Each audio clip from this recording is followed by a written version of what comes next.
खुशामदीद कहते हैं नाज़रीन, आपको मैं असदुल्ला खान हूँ। मौलाना फजलुर रहमान साहब काफ़ी अरसे से नैब के रडार पे हैं। बहुत सारी प्रॉपर्टीज़ उनकी रोज़ाना निकल के सामने आ रही हैं और जूँ उनके फ्रंटमैन, फिर उनके फ्रंटमैनों के फ्रंटमैन, फिर उनके फ्रंटमैनों के आगे कजन्स जो फ्रंटमैन के तौर पर काम कर रहे हैं, जिस अंदाज में उसकी तफसीलात सामने आ रही हैं और फिर ये कि जिस अंदाज में और बड़े ही साइंटिफिक अंदाज में एक प्रॉपर्टी एक मुलाजिम के नाम पर पहले रखी जाती है, फिर वो प्रॉपर्टी दूसरा मुलाजिम खरीद लेता है, फिर वो प्रॉपर्टी तीसरा मुलाजिम के नाम पर शिफ्ट होती है। इसको कहते हैं लेयरिंग। ये लेयरिंग जो है, ये आपको याद होगा कि जब आसिफ जरदारी साहब के फेक अकाउंट्स की बात हुई थी तो और उस पर जो फेक अकाउंट्स की JIT बनी थी, उस JIT रिपोर्ट में लेयरिंग के नाम से डिस्क्रिप्शन पूरी दी गई थी। अगर वो आपने पढ़ा हो कि अगर आपने नहीं देखा तो आप जो है वो ज़रा JIT रिपोर्ट पे जो मैंने वीडियो की थी, मैं उस पर डाल भी देता हूँ कार्ड्स में, आप उसको ज़रा जाके क्लिक करके देख लीजिए।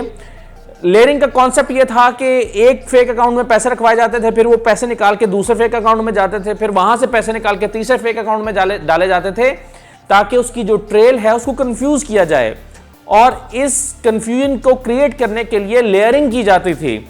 यही लेयरिंग मौलाना फजलुर रहमान साहब भी कर रहे हैं। वहां फेक अकाउंट्स इन्वॉल्व है, यहाँ प्रॉपर्टीज इन्वॉल्व हैं।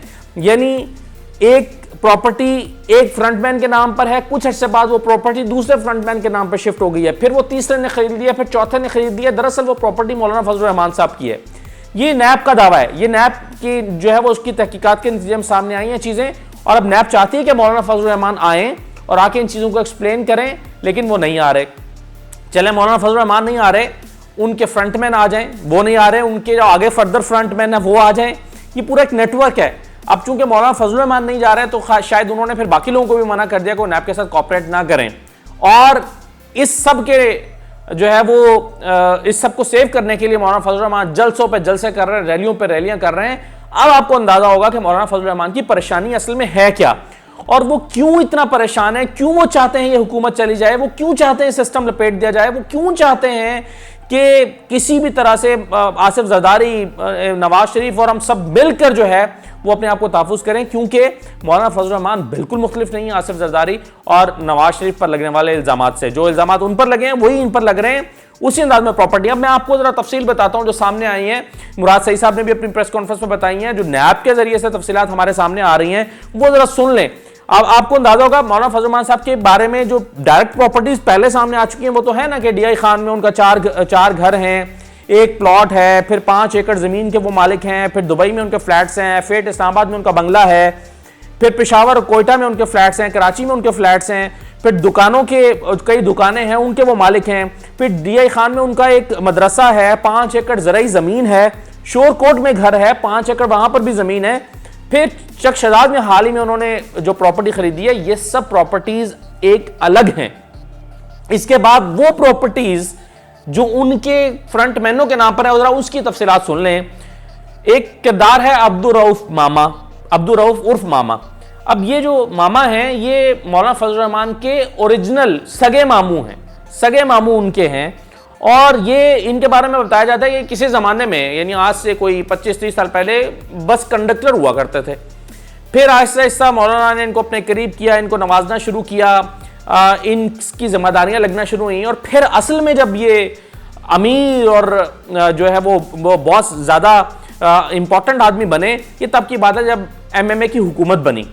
MMA की हुकूमत बनी, वहाँ पर ठेके दिए जाते थे। उन ठेकों में ये जो मामा थे अब्दुल रऊफ, ये फिर एक असल ताकतवर आदमी बन के सामने आए, जिन्होंने ठेके लेने शुरू किए, जिन्होंने माल खाना शुरू किया, जिन्होंने चीज़ें बनाना शुरू की, प्रॉपर्टीज बनाना शुरू की। और चूंकि बहुत ज़्यादा प्रॉपर्टीज अपने नाम पर नहीं रख सकते थे, तो फिर अब्दुल रऊफ साहब ने अपने फर्दर जो हैं वो फ्रंटमैन रख लिए। अब जो मैं बताने लगा हूँ आपको, ये सारे फजलुर रहमान साहब के फ्रंटमैन नहीं है। ये फजलुर रहमान साहब के फ्रंटमैन अब्दुल रऊफ के आगे जो है फ्रंटमैन है, और फिर इनके आगे फ्रंटमैनों ने अपने कजन्स को आगे फ्रंटमैन रखा हुआ है, ताकि इतना कंफ्यूज किया जाए कि आसानी से कोई चीज पकड़ी ना जाए।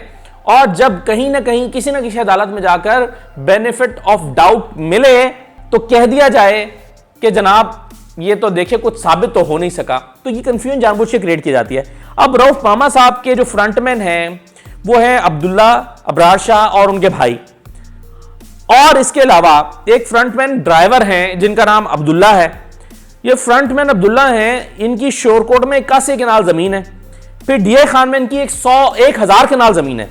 और दिलचस्प बात यह है कि ये जो 81 कनाल जमीन और डीआई खान में 1000 कनाल जमीन है अब्दुल्ला के नाम पर, जो कि ड्राइवर है, ये जमीन एक और मुलाजिम नवाज मसूद से खरीदी गई है। जो मैं आपको लेयरिंग बता रहा था कि एक मुलाजिम के पास जमीन, फिर दूसरे मुलाजिम ने खरीद ली, फिर दोबारा वापस किसी और मुलाजिम के पास आ गई। तो ये नवाज मसूद एक मुलाजिम है, वो भी मौलाना फजल रहमान और उनके फ्रंटमैनों का मुलाजिम है, और इस मुलाजिम से ये ज़मीन खरीदी गई। फिर इसी तरह से एक और फ्रंटमैन है, वो भी मुलाजिम है, दीन मोहम्मद, और ये क्लास 4 के मुलाजिम हैं, यानी कोई माली होगा, कोई चपरासी होगा, ये इस तरह के मुलाजिम हैं। ये नहीं है कि कोई किसी कंपनी के एग्जीक्यूटिव डायरेक्टर हैं। इनके जनाब 4 करोड़ का बंगला डिफेंस कॉलोनी में इनका और डिफेंस कॉलोनी जो डीआई खान है उसमें इनका बंगला है। फिर एक फ्रंटमैन अब्दुल्ला गुल वजीर हैं, उनका 400 कनाल उनकी ज़मीन है। फिर गुल जरीफ दीन इस्लाम, ये 600 कनाल ज़मीन है, बंगला है, 32 कनाल मरले का एक प्लॉट है। डीआई खान कॉलोनी में इनकी 6 दुकानें हैं। ये सब एक फ्रंटमैन जो कि मामूली से मुलाजिम है, ये सब उसकी प्रॉपर्टीज़ हैं। फिर आप देखिए एक नेक बादशाह के नाम से एक फ्रंटमैन है, इनकी इंडस कॉलोनी में प्रॉपर्टीज़ हैं। फिर अशफाक अहमद है, नेटो सप्लाई के धंधे में ये शख्स मुलव्वस रहा है। नेटो सप्लाई, आपको याद होगा कि एक ज़माने में कंटेनर्स और नेटो सप्लाई के से को लूट लेना और फिर वहाँ से तेल को जो है वो फ़रोख्त कर देना, इस किस्म के इल्ज़ामात इस शख्स पर रहे हैं। तो ये जो शख्स है अशफाक अहमद, इसके नाम पर प्रॉपर्टीज हैं, प्लस इसका खालाजाद भाई है जिसका नाम आसिफ है, उसके नाम पर भी प्रॉपर्टीज हैं। अब ये खालाजाद भाई जो आसिफ है, ये बराह रास्त अब्दुल रऊफ मामा का मुलाजिम नहीं है, ये अशफाक अहमद ने आगे अपना एक फ्रंटमैन रखा हुआ है। फिर एक गनमैन है कारी अशरफ, उनके नाम पर प्रॉपर्टीज हैं। फिर दिलावर वजीर है, उसके नाम पर प्रॉपर्टीज हैं। फिर गुल जरीफ दीन इस्लाम, जिसका पहले मैंने जिक्र किया, इनकी टांग के रोड पर भी 600 कनाल की जमीन है। फिर हाजी अब्दुल समद साहब है, इनका 2 कनाल का है। तो इस तरह से एक फहरिस्त है जिसमें और लोग भी हैं। एक रिजवान फ्रंटमैन है, फिर गुल मेंगल एक फ्रंटमैन है। गुल मेंगल के बारे में आपको बता दूं कि गुल मेंगल जो हैं, इनकी मौजा नून इस्लामाबाद में इन्होंने एक प्लॉटिंग करके प्लॉट्स फरोख्त भी करना शुरू कर दिए हैं। और ये गुल मेंगल खुद इन प्लॉटों का मालिक नहीं है क्योंकि इसकी हैसियत नहीं है। नैब का मानना यह है कि ये शख्स भी अब्दुल रऊफ मामा, जो कि फजल रहमान का फ्रंटमैन है, ये उनका फ्रंटमैन है। तो अब आप देखिए, आपको सारी सूरत हाल समझ आ जानी चाहिए कि जब मौलाना फजल रहमान साहब बहुत ही बारीक बीनी के साथ, नैब के बकौल बहुत बारीक बीनी के साथ लेयरिंग कर रहे हैं, फ्रंटमैनों का एक नेटवर्क रखा हुआ है, उस नेटवर्क में एक प्रॉपर्टी को एक जगह से दूसरी जगह, दूसरे वाले को की प्रॉपर्टी एक मुलाजिम खरीद लेता है, एक मुलाजिम की दूसरा मुलाजिम खरीद लेता है, ताकि इस पूरे प्रोसेस को कंफ्यूज किया जाए और पता ना चल सके कि ये मौलाना की प्रॉपर्टी है। अब आप सोचिए, एक प्रॉपर्टी एक दीन मोहम्मद के नाम पर है, उससे पूछें आपने किससे खरीदी तो पता चलेगा फलां से खरीदी, किससे खरीदी, फलां से खरीदी। तो पिछले 5-7 साल में वो प्रॉपर्टी 5-7 दफा अगर फरोख्त हो गई है और उसका सिरा मौलाना फजल रहमान तक नहीं पहुंच रहा, तो मौलाना फजल रहमान साहब कहेंगे देखिए मेरे खिलाफ तो कुछ साबित ही नहीं हुआ। जैसे आज मरियम औरंगजेब साहबा ने बड़ी मजे की बात की है।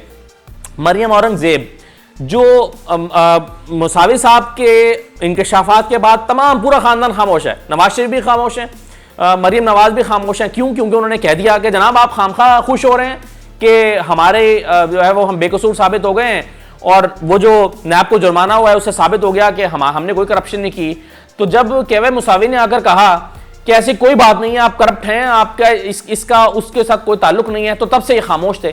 आज मरियम औरंगजेब साहबा ने आकर टेलीविजन पर कहा है कि साबित हो गया कि इन्होंने करोड़ों रुपए दिए ब्रॉडशीट कंपनी को तहकीकात करने के लिए, लेकिन वो कंपनी नवाज शरीफ के खिलाफ कुछ साबित नहीं कर सकी, कुछ होता तो साबित करते, ये उनका कहना था। तो देखिए इस तरह से ये खेल खेला जाता है। अब मरियम औरंगजेब ये नहीं बता रही कि रिश्वत की ऑफर क्यों की गई थी, वो ये नहीं बता रही कि ये कॉन्ट्रैक्ट बेसिकली 2003 में इसलिए ख़त्म कर दिया गया था कि परवेज़ मुशर्रफ साहब की तरजीह नहीं रही थी और उन पर इंटरनेशनल फोर्सेस का दबाव था, और वो नहीं चाहते थे कि अब नवाज शरीफ की जो प्रॉपर्टीज़ हैं वो सामने आए या चीज़ें सामने आए, और उन्होंने उस कॉन्ट्रैक्ट को ख़त्म कर दिया। वो ये नहीं बता रही, वो ये बता रही हैं कि देखिए हमारे खिलाफ कुछ साबित ही नहीं हो सका। तो इस बात का कभी इम्कान है कि मौलाना फजलुर रहमान साहब ये कहेंगे कि देखिए मेरे खिलाफ तो कुछ साबित ही नहीं हो सका। अभी तो खैर वो ताबुन ही नहीं कर रहे, वो नायब में पेश ही नहीं हो रहे। वो कह रहे हैं कि हम पिंडी जाएंगे और उनको बता दिया गया है कि अगर आप पिंडी आएंगे तो आपको चाय पिलाई जाएगी और वो चाय फैंटास्टिक होगी। इजाज़त दीजिए, अल्लाह हाफिज़।